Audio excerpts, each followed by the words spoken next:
The final nail in the coffin, Prince Andrew is gone. Stripped of titles, erased from the website.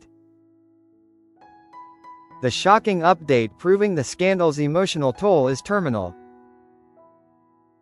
Andrew Mountbatten Windsor was stripped of his titles after the scandal over his links to sex offender Jeffrey Epstein, and now the royal family website has been updated.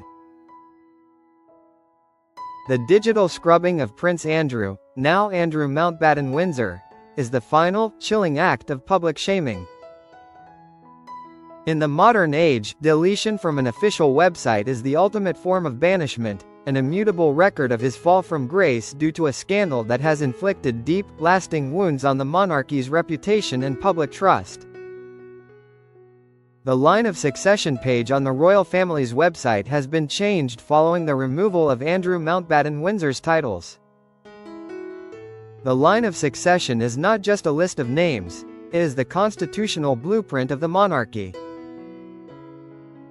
Removing his titles from this page is a profound psychological separation, confirming his reduced status as an ordinary citizen despite his lineage. Prince William visits London Ambulance Service headquarters. The insertion of Prince William's positive engagement serves as a stark contrast, showcasing the working members of the family actively rebuilding the public relationship that Andrew's actions have so severely damaged. Andrew's title was scrubbed from his general profile page 3 days after losing his dukedom over the Jeffrey Epstein scandal, but remained on the line of succession section. The delay in fully sanitizing the website suggests the internal turmoil and bureaucratic discomfort within the palace as they grapple with the practicalities of erasing a royal son. The initial partial removal was a temporary measure, failing to fully satisfy the public's demand for complete severance. It followed Buckingham Palace's announcement on October 17 that Andrew would be stripped of his remaining titles and honors, including his title Duke of York. On October 30, it was announced Andrew would lose his prince title, before this became official on November 7 when the king also removed his HRH style. The methodical, step-by-step public removal of his identity components, from Duke to Prince to HRH, was a slow, painful execution, confirming the monarchy's profound fear of association with the Epstein scandal. The line of succession section of the royal family website has now finally been updated too. Where Andrew was listed as 8th in line of succession as the Duke of York behind Prince Archie and Princess Lilibet of Sussex, he is now simply Andrew Mountbatten Windsor. The change is not just semantic, it's existential. Moving from the Duke of York, a historical title, a figure of state, to Andrew Mountbatten Windsor, a commoner's name, publicly strips him of all honorific identity, reducing him to his birth name in a humiliating acknowledgement of his exile. His profile page was taken down altogether at the start of November, with a message on royal.uk/the-duke-of-york now saying, "The requested page could not be found." The page not found message is perhaps the most brutal blow. It signifies complete digital erasure, a public declaration that he no longer exists within the institutional memory or identity of the monarchy. The psychological toll, public demand for accountability. It comes after a poll suggested 3/4 of Britons believe Andrew should have to give evidence to the U.S. Congress about his links to pedophile Epstein. The public opinion poll highlights the deep sense of betrayal and the demand for genuine accountability that fuels the ongoing scandal. The emotional contract between the public and the royals has been broken, and the majority demands transparency. American legislators have criticized the king's 65-year-old brother for hiding from them after the former prince ignored a request to sit for a transcribed interview. The perceived hiding compounds the damage, suggesting arrogance and a refusal to face the consequences, a stance that enrages the public and adds urgency to the calls for his complete isolation.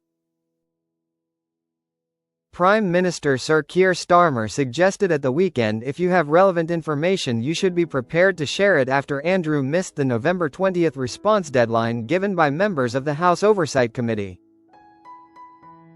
When a political leader of Starmer's stature weighs in, the issue moves from a palace crisis to a matter of national concern and integrity, putting immense pressure on King Charles III to maintain the institutional distance.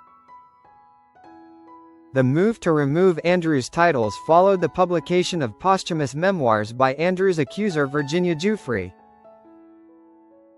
The victim's voice, amplified through her memoirs, served as the emotional catalyst for the final separation. The raw pain and accusations forced the palace to prioritize institutional survival over filial loyalty. The former Duke of York has for many years faced allegations he sexually assaulted a teenaged Ms. Giuffre after she was trafficked by Epstein. Andrew strenuously denies the accusations. The persistent, grievous nature of the allegations has created an emotional barrier between Andrew and the public that is now considered permanent. His strenuous denials have failed to assuage the deep moral concern of the nation. A letter signed by 16 members of Congress was sent to Andrew on November 6 requesting his cooperation with the committee's investigation into Epstein's sex trafficking operations. The U.S. politicians said their House Oversight Committee had identified financial records containing notations such as massage for Andrew that raise serious questions. The revelation of specific, documented evidence like the massage for Andrew notations is what transforms abstract allegations into tangible, unsettling details, deepening the public's certainty that a full investigation is necessary. Epstein took his own life in a New York prison in 2019 while awaiting trial on sex trafficking and conspiracy charges.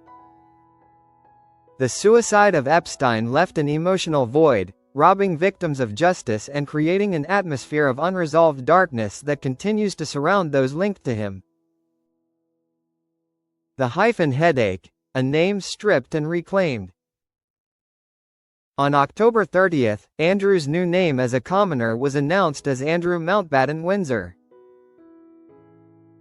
But the surname was missing the hyphen decreed by Andrew's late mother, Queen Elizabeth II, 65 years ago when she set out the arrangements for the naming of her descendants as Mountbatten Windsor. The initial removal of the hyphen was a symbolic rejection of the legacy decreed by his mother, hinting at a desire for maximum separation. When asked about the absence of a hyphen, in reference to the Queen's decision in 1960, a palace spokeswoman said at the time, Andrew Mountbatten Windsor was the name agreed. But the palace subsequently examined the 1960 Privy Council declaration, which includes a hyphen, and sources confirmed on November 12 that they will use a hyphen going forward. The ultimate reinsertion of the hyphen, a minor detail achieved after bureaucratic correction, is a poignant finality. Even in his commoner status, he must adhere to the rules of the family he so desperately tried to serve, yet so fundamentally disgraced. His identity, in every sense, is now policed by the institution he